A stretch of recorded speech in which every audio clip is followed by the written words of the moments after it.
Titanic కంటే 5 రెట్లు పెద్దదైన ఓడని ఐకాన్ ఆఫ్ సీస్ని నిర్మించారు. ప్రపంచంలో అతిపెద్ద నౌక నిర్మాణం అన్నమాట.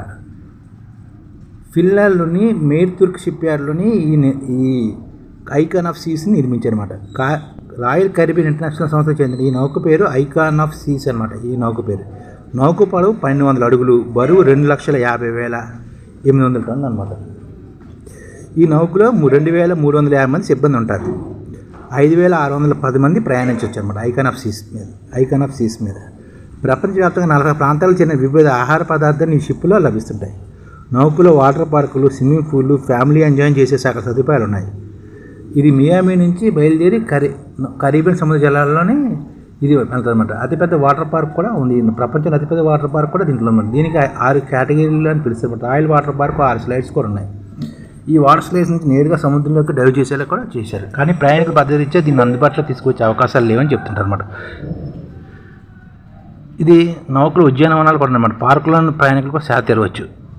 కాలుష్య నివారణ కోసం అత్యాధునిక సాంకేతిక పరిధితోటి లిక్విడ్ న్యాచురల్ గ్యాస్ తోటి LNG తోటి ఇంధనాన్ని వాడుకుంటూ ఈ నౌక ప్రయాణం సాగిస్తుంది అనమాట.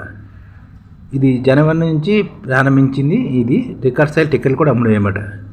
ఇది ఎలా ఉంటుందంటే 3,000 పౌండ్లు వార్డులో 7 రాత్రులు వార్డులో గడపాలంటే 3 లక్షల రూపాయల పైగా ఖర్చు పెట్టాలన్నమాట.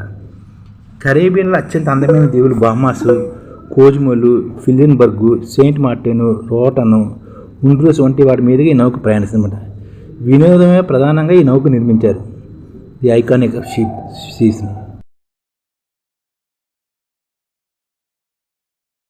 ఈ ఛానల్ ముఖ్య ఉద్దేశం ఏంటంటే మన తెలుగు రాష్ట్రాల్లో 1 కోటి మందికి సంఘటిత రంగాల్లో ఏ విధంగా ఉద్యోగాలు ఇవ్వవచ్చు, కనీస నెల జీతం 30,000 వరకు ఏ విధంగా ఇవ్వవచ్చు, ఏ విధంగా చేస్తే ఉద్యోగాలు సృష్టించబడతాయో వివరిస్తూ ఈ ఛానల్ వీడియోలు వస్తాయి. అలాంటి వీడియోలు మీకు కావాలంటే మన IDF భాస్కర్ ఛానల్ని సబ్స్క్రైబ్ చేసుకోండి. IDF అంటే ఇండియన్ డెవలప్మెంట్ ఫోర్స్. ఈ వీడియోలు చూసిన తర్వాత మీకు నచ్చితే లైక్ చేయండి, మీ ఫ్యామిలీ మెంబర్స్కి షేర్ చేయండి, మరియు మీ ఫ్రెండ్స్కి షేర్ చేయండి. Thank you. నమస్కారం.